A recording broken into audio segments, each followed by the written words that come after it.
Hello, my name is Emma. Welcome to Mr. Perfect English Podcasts. Hello, my name is David. Like, subscribe, and share with your family and friends. You know, when I first started learning English, I was surprised how often people asked about my daily routine. It's almost like a go-to icebreaker, right? Seriously, it comes up all the time. It's not just about chatting, either it helps you connect with classmates, teachers, even new friends.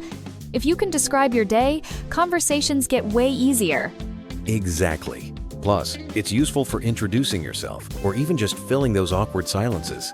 That's why we're diving into daily routines today, step by step, with plenty of practice. And don't worry, we'll break it down together. We'll go over the key vocabulary, some easy example sentences, and even touch on the grammar you need. We'll also throw in a real-life conversation or two for good measure. So, let's kick things off with mornings. I bet your morning routine sounds familiar. There's the waking up part, brushing your teeth, maybe scrambling for breakfast. Oh, for sure. Mine usually starts with hitting snooze a couple of times before I actually get up. Then it's straight to brushing my teeth and splashing my face with water to wake up. And let's not forget the all-important breakfast. Like, I have breakfast at 7:30 a.m. Even if it's just grabbing coffee, it counts. Absolutely, having those simple sentences ready makes a difference.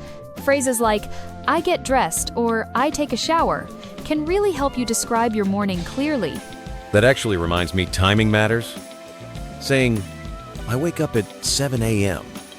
or I go to work in the morning helps paint a clear picture for whoever's listening. Speaking of timing, have you noticed how English uses time words like at 7 a.m. or in the evening? Sometimes it gets confusing, like, why do we say at night, but in the morning? I used to mix those up all the time. But here's the trick. At goes with specific times at 8 a.m., while in works for parts of the day, like in the afternoon. And then for some reason, it's just at night. Exactly. And when it comes to grammar, routines are all about the present simple tense. So, I brush my teeth. She wakes up. Or, they go to school. Pretty simple. But easy to forget that's on she and he.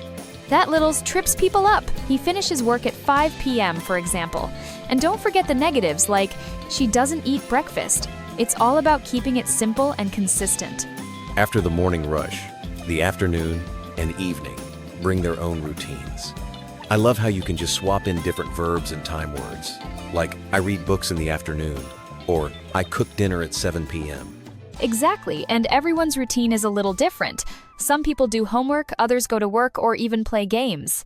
In conversation, just asking, what do you usually do in the evening? Opens up so much.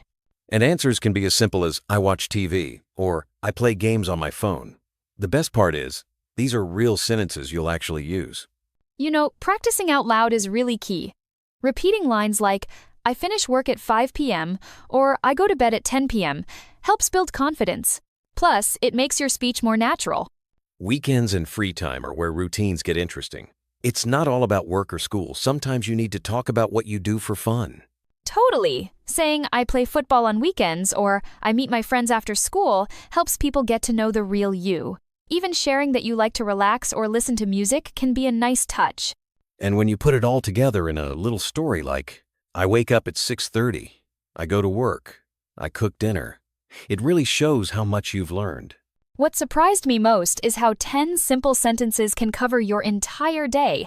Once you practice, you can talk about your routine from morning to night, and it just becomes second nature. So, here's your challenge. Write down your own daily routine in simple English and try saying it out loud. Even if you make mistakes, you'll get better each time. And if you want to level up, ask a friend what time they wake up or if they eat breakfast every day. Those little conversations make a huge difference. Plus, it's a great way to make new friends. Don't forget to keep practicing and share your routine with us. We're always excited to hear how your English is coming along. Thanks for joining us today. Keep it simple, keep it fun, and you'll be talking about your daily routine like a pro in no time. See you next time.